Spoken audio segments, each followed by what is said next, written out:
Hello everyone, welcome to the Panchsheela academy. My name is कमल।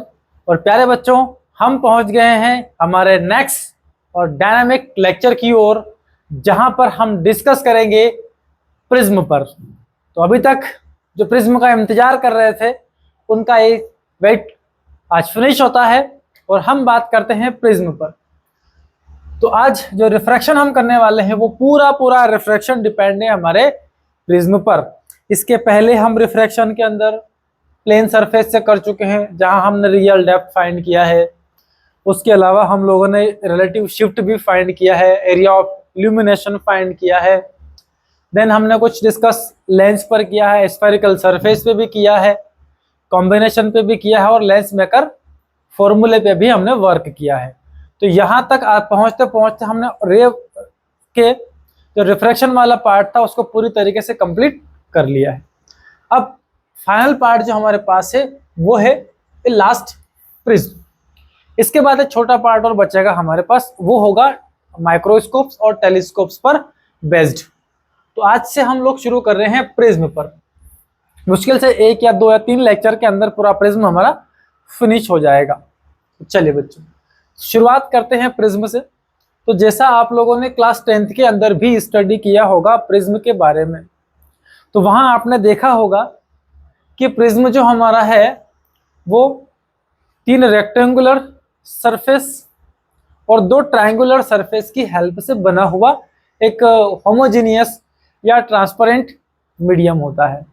ठीक है, 3 rectangle है, कोई भी एक रेक्टेंगल हम बेस की तरह यूज कर सकते हैं। अब आपके पास 2 रेक्टेंगुलर सरफेस बचती है, उनको दोनों को हम एक पर्टिकुलर एंगल पे इंक्लाइन कर लेते हैं। जब इनको इंक्लाइन करते हैं तो आपके सामने 2 ट्रायंगल आते हैं, एक इधर से सामने वाला, दूसरा इसके पीछे वाला। तो 2 ट्रायंगुलर सरफेस से 2 रिफ्रैक्टिंग सरफेस हो गई हमारी, जो कि रेक्टेंगुलर है, और एक रेक्टेंगुलर सरफेस हमारे लिए एक बेस का वर्क करती है। तो आते हैं इसी प्रिज्म पर। तो हमने बोला अब प्रिज्म इज अ सॉलिड, पूरा सॉलिड है, ग्लास का बना हुआ है, होमोजीनियस है, मीन्स टोटली इसके अंदर क्या है, ग्लास है। ऊपर से ट्रांसपेरेंट अलग है, रे इसके अंदर से आर पार हो सकती है। फिर ये रिफ्रैक्शन करेगा, क्योंकि लाइट रेयर से डेंसर में चलकर जाएगी एयर से इस प्रिज्म के अंदर, तो प्रिज्म डेंसर मीडियम है तो इसमें रिफ्रैक्शन होगा। तो क्या क्या कर रहा है, ये सॉलिड है, होमोजेनियस है, ट्रांसपेरेंट है, रिफ्रैक्टिंग है, ऐसे medium which bounded by 2 plane surface. 2 plane surface की बात हम इसलिए कर रहे हैं क्योंकि एक तो बेस बन गई है, अब आपके पास 2 प्लेन सरफेस बची है, इन दोनों को हमने ऐसे किसी पर्टिकुलर एंगल पर इंक्लाइन कर दिया है। 2 plane surface incident at an angle, okay, या इंक्लाइन एट एन एंगल, एक एंगल पर ये इंक्लाइंड है, ओके। तो इस तरह की सरफेस ही हम लोग यहां पर बना लेते हैं।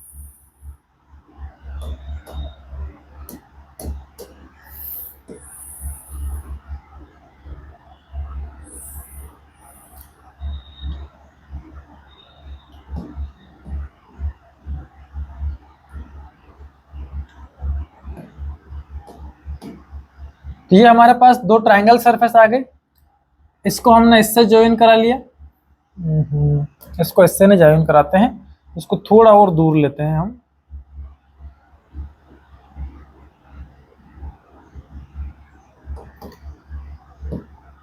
इसको इससे ज्वाइन करवा दिया और इसको इससे ज्वाइन करा लिया, इसको हमने इससे ज्वाइन करा लिया। ठीक है, किसी एक को डैश से बना लो तो बेहतर रहेगा, आपको देखने में इजी रहेगा। शेप्स पे जाते हैं, डैश वाले लाइन सिलेक्ट करते हैं, तो ये वाली लाइन हमने यहाँ पर ज्वाइन कर दी और इसको यहाँ से ज्वाइन कर लेते हैं, ओके। तो इस तरह से हमारे पास ये 2 रेक्टेंगुलर सरफेस, एक नीचे बेस बन गया और ये 2 ट्रायंगल, एक फ्रंट पर है, दूसरा कहाँ है, बैक पर। यहाँ ये वाली सरफेस जो होगी हमारी, ये रिफ्रैक्टिंग सरफेस है।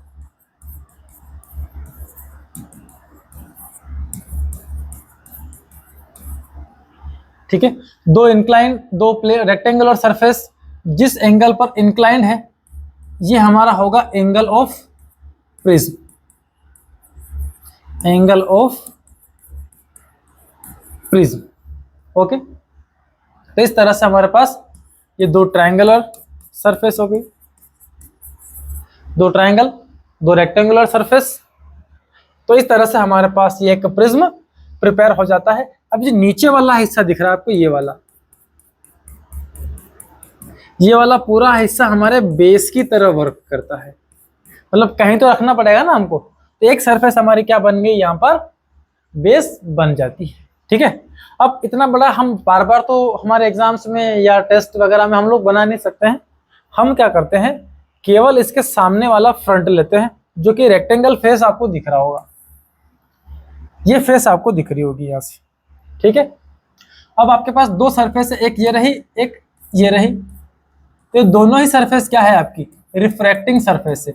किसी भी सरफेस से आप लाइट को इंसिडेंट करा के दूसरी से रिफ्रैक्शन करवा सकते हैं। ठीक है, तो देखो इसका मेन वर्क क्या है। तो जब भी आप प्रिज्म पर कोई लाइट रे इंसिडेंट करवाएंगे, बाहर मीडियम रेयर है, अंदर मीडियम ग्लास है, मतलब डेंसर है, तो इस सरफेस से आपको एक नॉर्मल लेनी पड़ेगी, जो कि एक 90 डिग्री की सीधी लाइन बनानी पड़ेगी इस सरफेस पर। अब रेयर से डेंसर में लाइट जाएगी तो नॉर्मल की तरफ बेंट होगी। तो फाइनली इस डेंसर मीडियम में रे चलते चलते कहां पहुंचा, इस इंटरफेस पर पहुंचा। यहां जैसे ही पहुंचेगा, यहां से फिर उसको रेयर मीडियम में जाना है, तो इस सरफेस के लिए हमको फिर से एक नॉर्मल यहां से बनानी पड़ेगी। अब फाइनली ये रे कहां निकलेगी, यहां पर। तो जो रे हमारी यहां से इंसिडेंट हुई थी, यहां से रिफ्रैक्शन हुआ और फाइनली यहां से निकल जाती है, तो इस रे को हम बोलते हैं इंसिडेंट रे। ये रे हमारे लिए रिफ्रैक्टेड रे हो गई है, और फाइनली जो इसका रिफ्रैक्शन हुआ है, इसको हम बोलते हैं एमर्जेंट रे।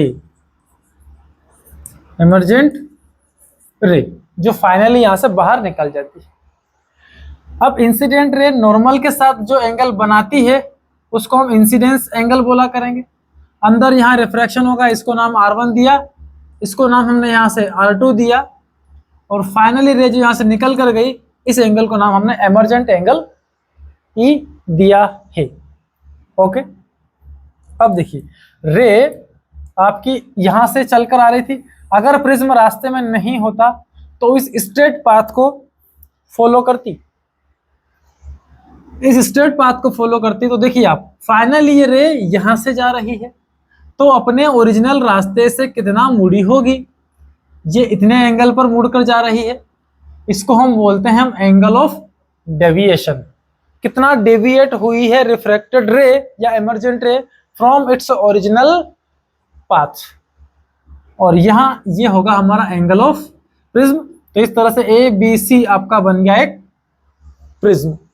तो सारी बातें क्लियर है किसको हम क्या कहते हैं। अब इन्हीं के बेसिस पर हम आगे के कैलकुलेशन करने वाले हैं। जैसे हम इंसिडेंट एंगल फाइंड करेंगे, R1 R2 फाइंड कर सकते हैं, डेविएशन फाइंड कर सकते हैं, एंगल A फाइंड कर सकते हैं इस प्रिज्म के लिए। ओके, तो आई होप आपको सारी चीजें प्रिज्म पर अगर क्लियर हो गई है, तो हम चलते हैं इसके टॉपिक्स पर, और इसमें से क्या क्या फाइंड करना है वो सारे डिस्कशन हम लोग करते हैं। हमको डेविएशन निकालना है, एंगल ऑफ प्रिज्म निकालना है, R1 R2 भी फाइंड कर सकते हैं, I और E भी हमको फाइंड करना है यहाँ पर। तो सारी कैलकुलेशन हम कैसे करेंगे एक प्रिज्म पर, उसी पर बेस्ड आज का ये पूरा वीडियो है। तो आराम से देखिएगा, सुनिएगा। उसके बाद चलिए, तो अब हम शुरू करते हैं finding the angle of deviation. क्या निकालना है अपने को, डेविएशन निकालना है। तो ये रहा आपके पास प्रिज्म।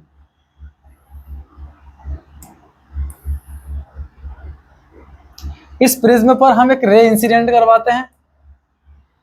ये हमारे लिए एक इंसिडेंट रे है।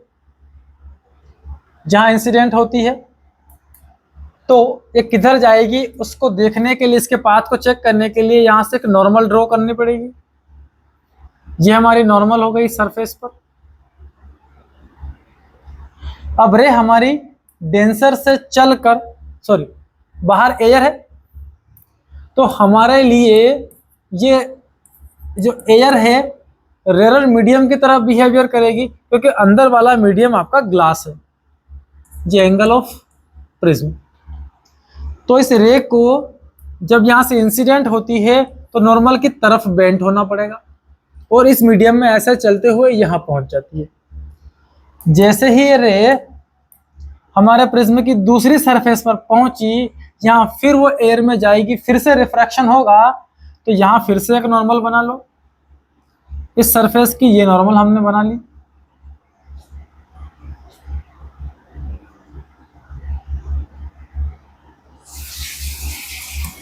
ठीक है, तो फाइनली अब रे डेंसर से रेयर में आ रही है, तो यहाँ से नॉर्मल से दूर हटते हुए ऐसे भाग जाएगी, ऐसे रिफ्रैक्ट हो जाएगी। ये हमारी है एमर्जेंट रे।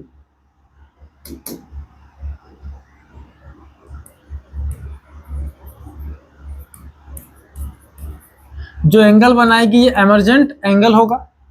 यहाँ जो इंसिडेंस रे बना रही है वो एंगल ऑफ इंसिडेंस होगा। यहाँ R1 बना, यहाँ R2 बना, और इन दोनों को आगे बना लो। इस पॉइंट को हम नेम दिया O। ओके, चलिए अब रे जा कहाँ रही थी, तो यहाँ से सीधा ऐसे निकल कर जा रही थी, लेकिन प्रिज्म रास्ते में आ गया, उसने इसको सीधा नहीं जाने दिया। रे ऐसे जा रही थी तो फाइनली मुड़कर वो ऐसे निकल जाती। इस एमर्जेंट रे को भी हम बैकवर्ड बढ़ाएं तो ये जो एंगल मिल रही है आपको, ये है आपकी एंगल ऑफ डेविएशन। ठीक है, अब देखिए ये एंगल अगर R1 है तो ये ऊपर वाली एंगल को देखो, ये पूरा एंगल I है, कंप्लीट एंगल I है। अब दो लाइन एक दूसरे को इंटरसेक्ट कर रही है तो उनके अपोजिट एंगल्स बराबर होते हैं। तो ये I है, तो ये बड़ा एंगल क्या होगा आपका I। हमको ऊपर वाला चाहिए, तो ऊपर वाला फाइंड करने के लिए हमने क्या किया, इस R1 को माइनस कर लिया इस पूरे I में से। तो यहाँ जो एंगल बच रही है आपके पास, ये बच रहा है I minus R1। Same work इधर कर लिया, इधर एंगल E था तो इधर भी एंगल क्या होगा पूरा E, ये बड़ा वाला एंगल E होगा। अब मुझे ये डबल वाला ये एंगल चाहिए, तो इसको निकालने के लिए इस E में से R2 को माइनस कर लेता हूँ, तो मुझे ये वाली जो एंगल है ये मिल जाएगी E माइनस R2। ओके, और इसको नेम दे देता हूँ मैं, ये P है, ये Q है, इसको R नेम दे दिया, इसको S दे दो, इसको T देते हैं। ओके, तो चलिए, तो QTR एक आपको ट्रायंगल यहाँ दिख रहा होगा, इन ट्रायंगल QTR अंदर वाले दो एंगल को लें, इन दोनों का सम फाइंड करें तो वो बाहर वाले के बराबर होगा। एक ट्रायंगल के अंदर ये आपका QTR ट्रायंगल, यहां से रे ये बाहर वाला एंगल डेल है, ये I माइनस R1 है और ये E माइनस R2 है। तो इन अंदर वाले दो एंगल का सम क्या इस बाहर वाले के बराबर होगा? याद करो, sum of interior angle is equal to exterior. So del is equal to इन दोनों का सम कर लो, I minus R1 plus E minus R2। So del is equal to I plus E हमने साथ साथ रख लिए और माइनस कॉमन लेकर R1 प्लस हमने क्या कर लिया R2, और इस तरह से आप ये डेविएशन फाइंड कर सकते हैं। Deviation del is equal to I plus E minus R1 plus क्या कर लो आप R2। ये अगर आप फाइंड कर लेते हैं तो रे अपने रास्ते से कितना डेविएट होगी, वो एंगल ऑफ डेविएशन हम यहां से कैलकुलेट कर सकते हैं। क्लियर है आप सभी को एंगल ऑफ डेविएशन कैसे कैलकुलेट किया जाएगा? ओके, अभी हम मिनिमम डेविएशन जैसी कोई भी कंडीशन लेकर नहीं चल रहे हैं। जब मिनिमम डेविएशन आएगा ये दोनों बराबर हो जाएंगे, ये दोनों बराबर हो जाएंगे, ये बाद की बात है। जब डेविएशन नहीं है तब हम क्या कर रहे हैं, डेल कैसे फाइंड करेंगे उस पर बात कर रहे हैं।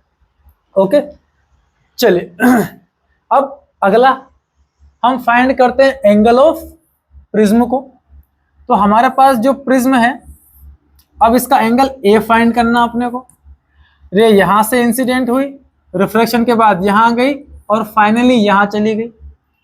इस सरफेस की नॉर्मल ये रही और इस सरफेस की नॉर्मल ये रही।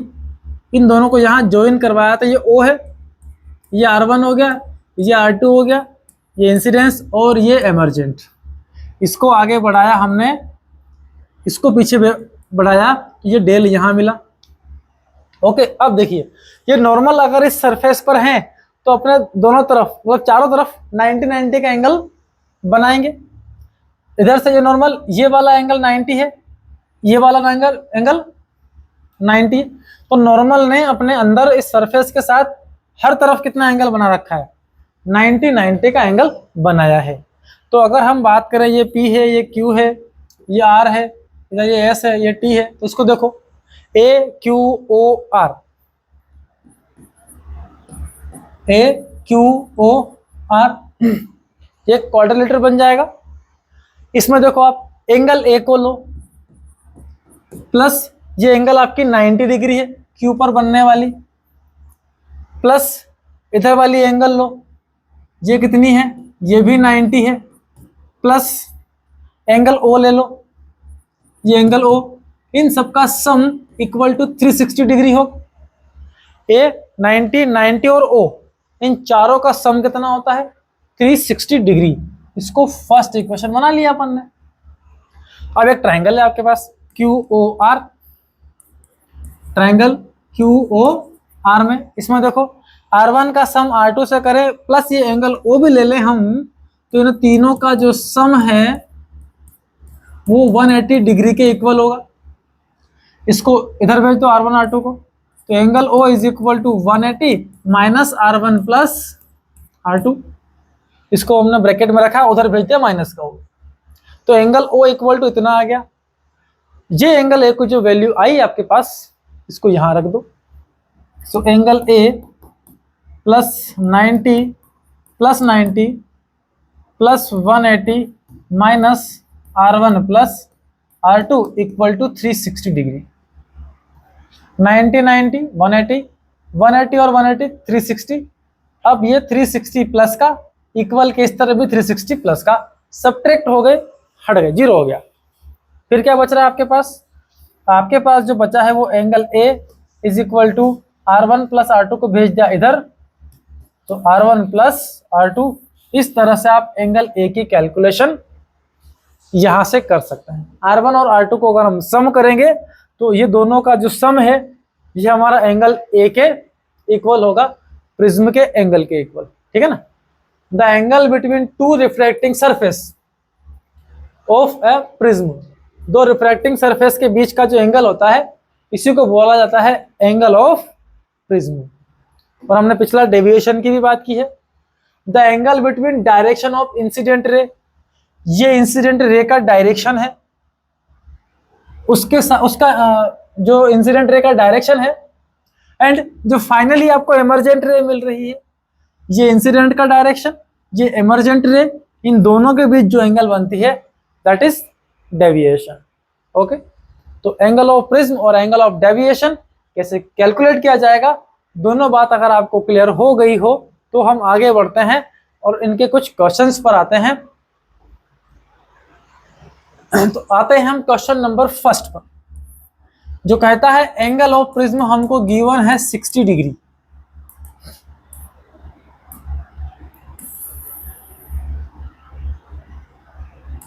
ये प्रिज्म का एंगल 60 डिग्री है। Angle of incidence I is equal to 600 नहीं है, 60 डिग्री है। इसको कट करते हैं, एंगल ऑफ इंसिडेंस 60 डिग्री है और रिफ्रैक्टिव इंडेक्स मीडियम का आपको दे रखा है √3। Then finding the angle of emergent and angle of deviation, E and del दोनों ही फाइंड करने। तो देखिए ये इंसिडेंट रे है आपकी, नॉर्मल इसका यहां होगा, इसके साथ एंगल बनाया इसने 60 डिग्री, यहां से रे रिफ्लेक्ट होकर ऐसे गई होगी। ओके, इस सरफेस की भी नॉर्मल हमको बनानी पड़ेगी, ये नॉर्मल। तो फाइनली रे यहां से इमर्ज आउट हुई होगी, मान लीजिए थोड़ी देर के लिए कि वो यहां से निकल कर गई है ना, सरफेस को टच करते हुए भी जा सकती है। तो ये जो एंगल आई ये इमर्जेंट एंगल है, ये R1 है, ये R2 है और ये आपका एंगल O है। ओके, ये इस रे का ओरिजिनल रास्ता था, डायरेक्शन थी। अब इमर्जेंट को पीछे बढ़ाए हैं हम, तो ये मिला हमें डेविएशन। यही डेल अपने को फाइंड करना है। ओके, अब देखिए यहां से हो रहा है रिफ्रैक्शन इस सरफेस से, तो इस सरफेस के लिए मैं लगा देता हूं स्नेल्स लॉ। किस मीडियम से रे आई? μ1 से, into angle of incidence 60 degree.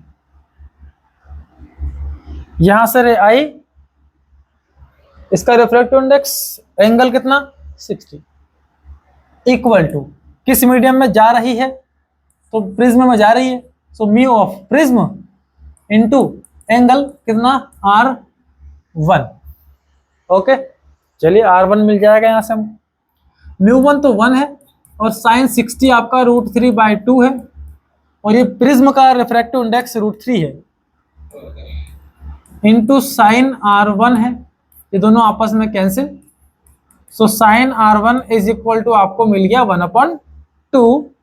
तो sine R1 equal to sine में ये एंगल आपकी कितनी डिग्री पर आएगी? 30 पर। तो R1 तो मिल गया आपको 30 डिग्री। ठीक है, R1 का काम हो गया। दूसरी सरफेस पर चलते हैं। यहां से हम R2 कैलकुलेट करते हैं, लेकिन R2 को कैलकुलेट करने के लिए हमको E चाहिएगा। E नहीं है अभी अपने पास, तो अभी इस पे अपन ना जाते हुए इस पे चलते हैं। Angle A is equal to R1 plus R2, ये हमारा फॉर्मूला है। यहां से R2 मिल जाएगा अपने को। A 60 डिग्री है, R1 हमारा 30 डिग्री है, plus R2। So R2 is equal to 60 minus 30, R2 भी मिल गया आपको 30 डिग्री। R2 अगर 30 डिग्री आ गया है आपके पास, देन R1 R2 हमारे पास आ चुके हैं। तो अब हम इसके लिए क्या लगा दें? वापस से स्नेल्स लो, तो हमको इमर्जेंट एंगल भी मिल जाएगा। तो यहां से लाइट अंदर आ रही, देखिए जिसमें से आएगी वो प्रिज्म है, जहां जाएगी वो एयर है। So refractive index of prism into incidence कौन हो गया इसके लिए? R2 इक्वल टू एयर में गई इनटू एंगल, ये एंगल इमर्जेंट वाला। क्लियर है? प्रिज्म का रिफ्रैक्टिव इंडेक्स तो √3 है। R2 इस समय हमारे पास 30 डिग्री है, तो यहां पर हमने 30 रख दिया। एयर का रिफ्रैक्टिव इंडेक्स 1 है और साइन E फाइंड कर लेंगे। तो √3 अपनी जगह पर है, इंटू साइन 30 1/2, तो साइन E ये मिला। तो sine E is equal to √3/2, और साइन में √3/2 कितने डिग्री पर होता है? ये होता है 60 डिग्री पर। तो E इक्वल टू भी कितना आ गया आपका? 60 डिग्री। इमर्जेंट एंगल भी आपका 60 डिग्री है। R1 R2 है, E आपके पास है, I आपके पास है, बचा आप deviation. So deviation del is equal to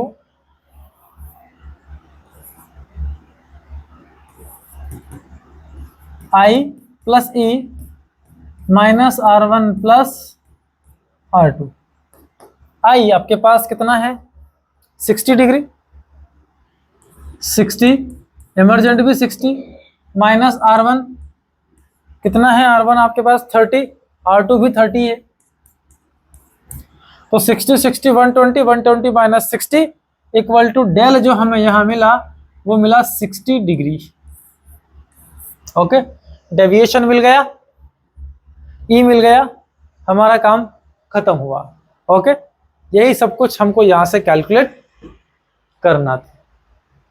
चलिए, तो अच्छा लग रहे हैं आपको न्यूमेरिकल्स? बहुत मजेदार और बहुत सिंपल तरीके से इसको आप आसानी से सॉल्व कर पाएंगे। बस कॉन्सेप्ट को समझो और मजे से इन क्वेश्चंस को सॉल्व करो।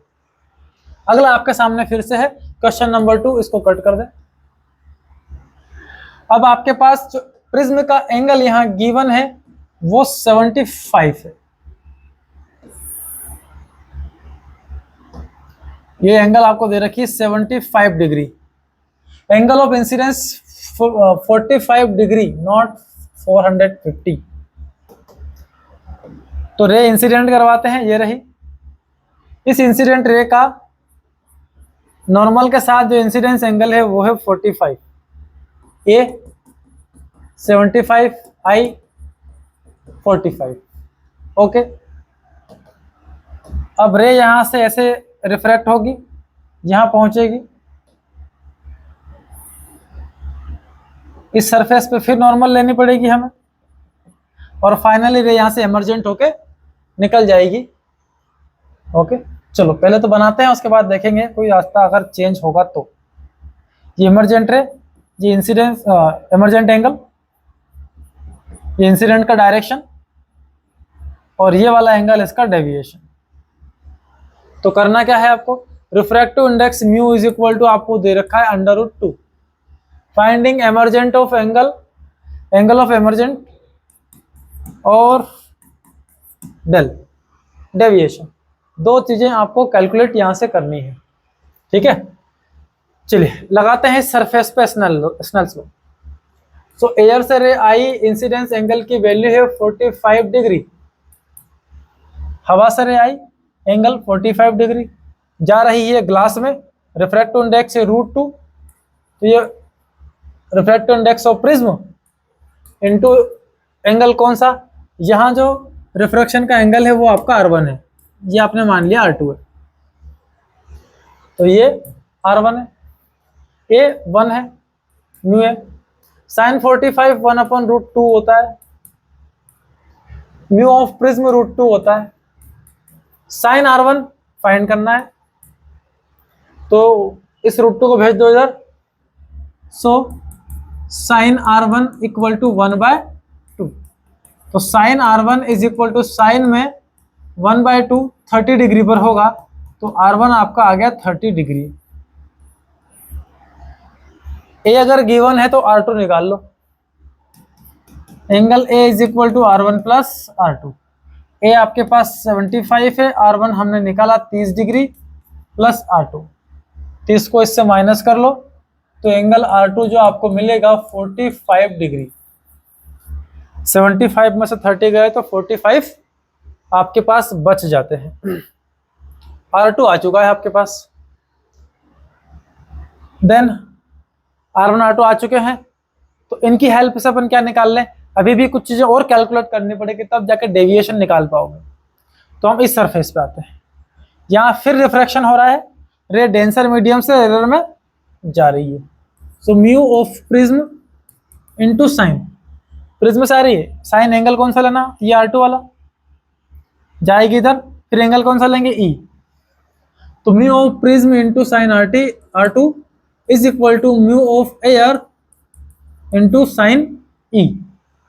Mu of prism √2 sine R2 नहीं है, म्यू ऑफ R2 तो है हमारे पास, R2 आ चुका ना 45 degree,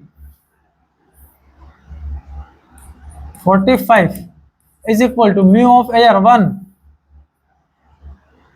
into sine E, √2 into ये हो गया 1/√2 इंटू साइन E, √2 कैंसिल, तो साइन E इक्वल टू 1, और ये 1 साइन में 90 डिग्री पर मिलेगा, सो E इज इक्वल टू कितना मिला, 90 डिग्री।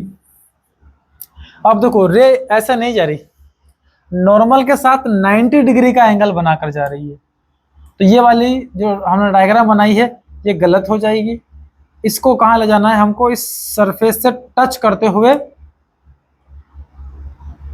ग्रेजिंग रिफ्रैक्शन हो रहा है यहाँ से, इस सरफेस को ये रिफ्लेक्टेड रे फाइनली ऐसा टच करते हुए क्या हो रही है, यहाँ से जा रही है। ओके, ऐसे निकलकर चली गई है।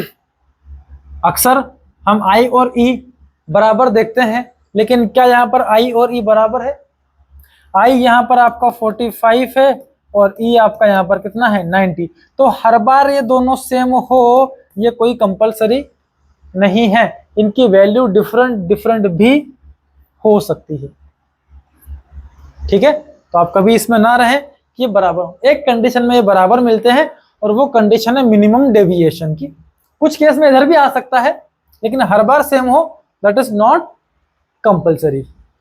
ओके, अब आपको फाइंड करना है डेविएशन। तो डेविएशन की वैल्यू यहां से ले आते हैं,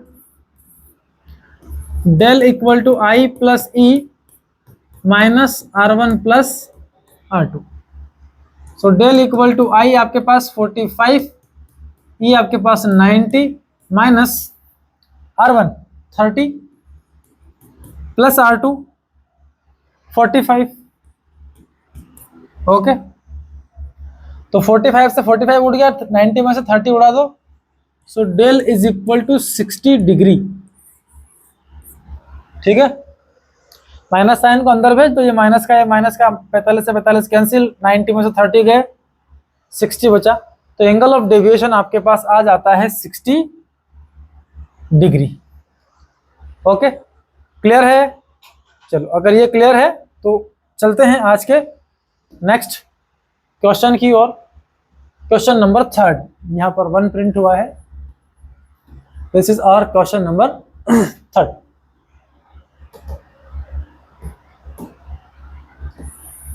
जी फिर से एक प्रिज्म तो हम बना ही लेते हैं, एक रे को इंसिडेंट कर लेते हैं यहाँ से। अच्छा, इस समय जो प्रिज्म का एंगल है वो थोड़ा सा बड़ा है, तो उसी हिसाब से ले हम प्रिज्म को।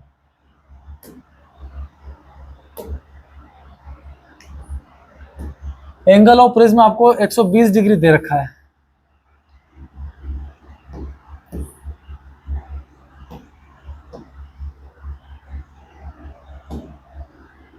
Angle of prism 120 degree, angle of incidence 60 degree,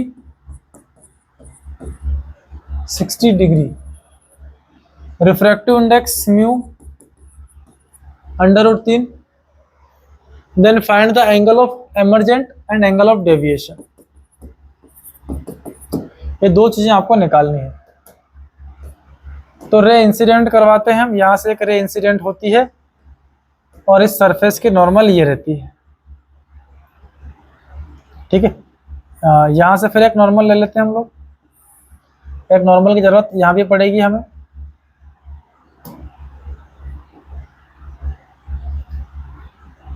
तो ये रे यहां से, अच्छा नॉर्मल को हम थोड़ा बाद में बनाते हैं। इस समय आपके पास ये रे आई, इंसिडेंस एंगल की वैल्यू है 60 डिग्री। ओके, म्यू दे रखा है इसका √3। ये वाली एंगल आपके पास है 120 डिग्री। डन। बची दो एंगल है आपके पास, ये 60 और क्या 30। ये एंगल हमारे पास 30 बचता है, ये 30 60 और 120 180। Sum of angle of triangle equal to 180। Okay, clear. चलिए, अब इसका रिफ्रैक्शन होगा, यहां से रिफ्रैक्शन होगा तो रे कहाँ जाएगी? तो एंगल ऑफ रिफ्रैक्शन यहां से हमको निकालना पड़ेगा। तो ये जो रे है फिलहाल, तो ये मान लीजिए आप कि यहां से रिफ्रैक्ट होकर ऐसे गई होगी इस सरफेस की तरफ। तो यहां से जो R है, R1, वो निकालते हैं। तो लगाते हैं स्नेल्स लॉ। हवा से रे आई, एंगल है 60 डिग्री। प्रिज्म में रे गई, एंगल है R1। सो इस समय ये म्यू ए 1 है, साइन 60 आपका √3 बाय क्या है 2 है, और प्रिज्म का रिफ्रैक्टिव इंडेक्स आपके पास है √3 इंटू साइन R1। अब √3 से √3 कैंसिल, तो sine R1 equal to 1/2। Sine R1 equal to sine में ये हो जाता है 30 डिग्री पर। सो R1 इज इक्वल टू ये मिला हमें 30 डिग्री।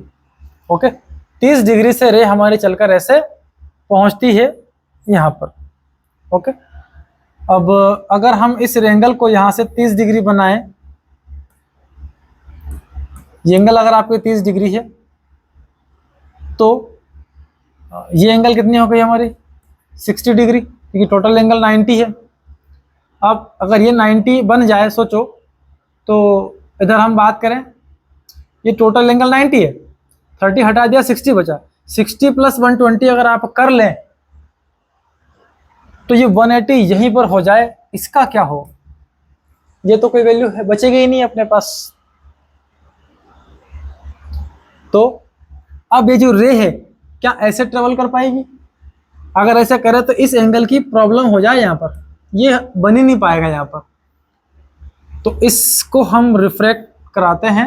अब देखिए यहां पर हुआ यूं कि जो एंगल ऑफ इंसिडेंस की वैल्यू है वो मोर देन क्रिटिकल एंगल हो गई। मोर देन क्रिटिकल एंगल के बेसिस पर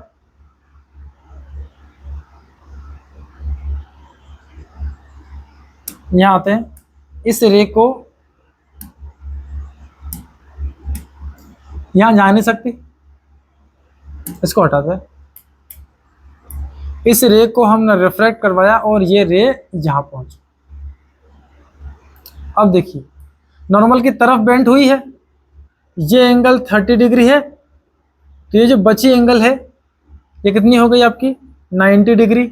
ये टोटल हो गया आपका 120 का एंगल, 120 प्लस 30 कितना हुआ 150। तो ये वाली एंगल जो आपके पास बची कितनी हो गई 30। अब यहां रे जैसे इंसिडेंट होती है इस सरफेस पर, तो इस समय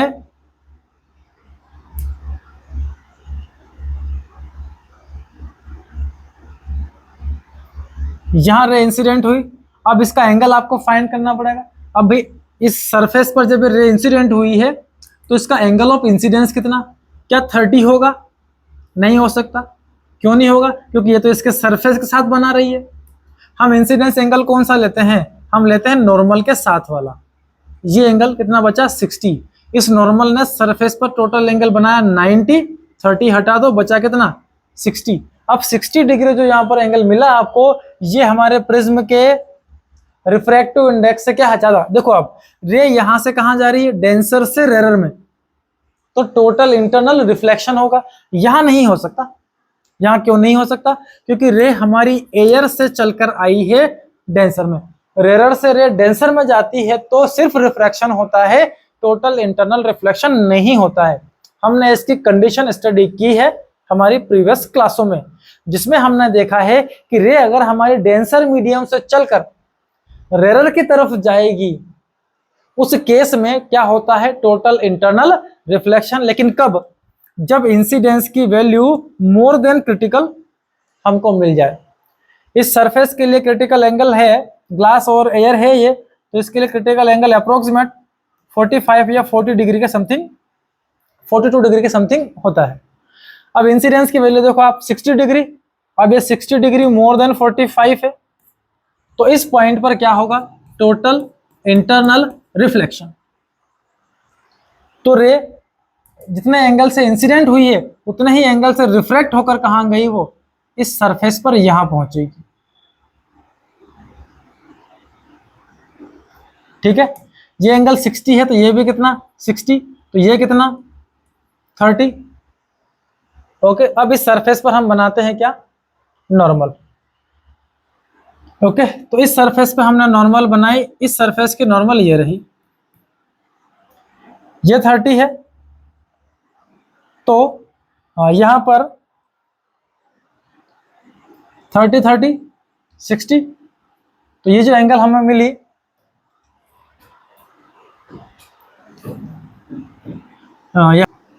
तो आई थिंक थोड़ा नॉर्मल हमसे गलत बन गया है। यहाँ पर नॉर्मल मतलब 90 डिग्री बनाना पड़ेगा, तो वो इस सरफेस से 90 डिग्री ऐसा देखना चाहिए। अब देखिए ये 30 है, ये 30 है, और ये एंगल तो ऑलरेडी 90 है, तो 30 30 60 और 90 150, तो टोटल तीनों ट्रायंगल, एक ट्रायंगल के तीनों एंगल का सम करोगे आप 180 मिलेगा। तो यहां पर ये जो एंगल मिली हमें कितनी बची होगी 30। अब रे यहां से जाएगी 30 के एंगल से और डेंसर से रेरर में जाएगी, तो वो रे हमारी यहां से कहीं से रिफ्लेक्ट होकर जाएगी और फाइनली ये इसका क्या होगा, एमर्जेंट एंगल। ओके, तो इस समय आपका जो R2 है वो हमें मिला 30 डिग्री। ओके, चलिए नेक्स्ट, तो फाइनली इस सरफेस हम क्या लगा दें, स्नेल्स लॉ, तो इमर्जेंट एंगल मिल जाएगा। इंसिडेंस है 30, सो रे आ रही है प्रिज्म से, सो प्रिज्म का refractive index into angle sin 30 equal to जा रही है एयर में इनटू एंगल ऑफ इमर्जेंट।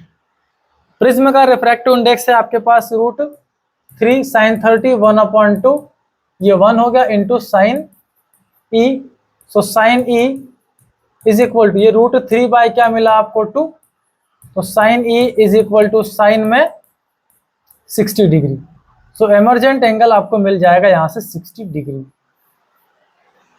ये आ चुका है।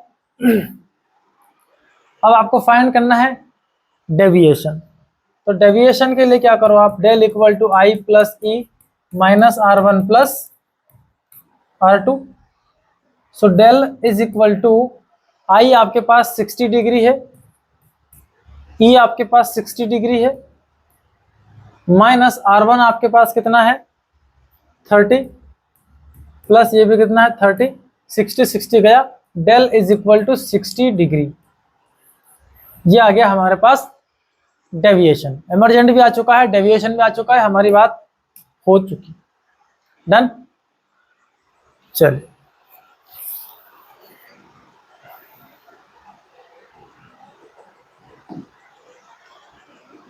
सो लास्ट आज का ये पार्ट हमारा इस लेक्चर का, factor on which angle of incidence depend, कौन कौन सा फैक्टर है जो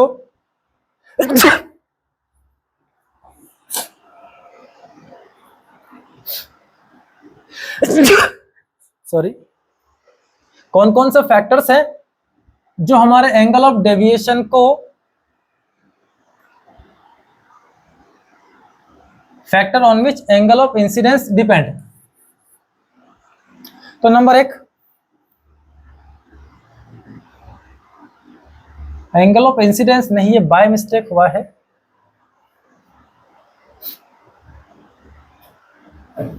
इसमें इंसिडेंस की बजाय, तो ये इंसिडेंस तो नहीं है, यहां पर कुछ हमसे प्रिंट मिस्टेक हुआ है, ये है डेविएशन।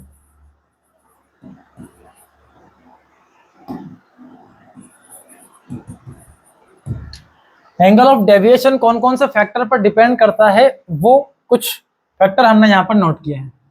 तो पहला है रिफ्रैक्टिव इंडेक्स, जैसे जैसे हमारे प्रिज्म का रिफ्रैक्टिव इंडेक्स आप बढ़ाते हो, तो वैसे वैसे हमारे डेल की वैल्यू भी क्या होती जाती है, बढ़ते चली जाती है। रिफ्रैक्टिव इंडेक्स जितना ज्यादा होगा, आपका डेविएशन भी उतना ही ज्यादा होता है। अगला है एंगल ऑफ प्रिज्म, तो डेविएशन का जो फॉर्मूला हमारे पास है आई plus E minus R1 plus R2, तो इसको आप क्या लिख सकते हैं, ए। तो जैसे जैसे ए बढ़ता है, ये डेविएशन भी क्या होगा हमारा, इंक्रीज हो जाएगा। अब देखो ए बढ़ेगा तो इन पे की कुछ वैल्यू यहाँ भी डिपेंड करेगी इन पर, तो ये मतलब नहीं कि माइनस हो रहा है तो कम होगा, ऐसा नहीं।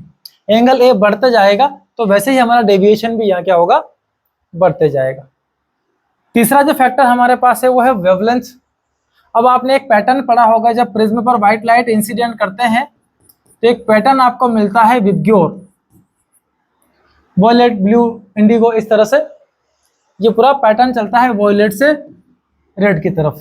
तो रेड का डेविएशन सबसे कम होता है और वॉयलेट का डेविएशन सबसे ज्यादा होता है। वॉयलेट कलर जो है, इसकी फ्रीक्वेंसी, जिसका वेवलेंथ लो होता है, रेड का वेवलेंथ हाई होता है, तो डेविएशन उतना ही कम होता है। मतलब वेवलेंथ जैसे जैसे बढ़ता है, डेविएशन वैसे वैसे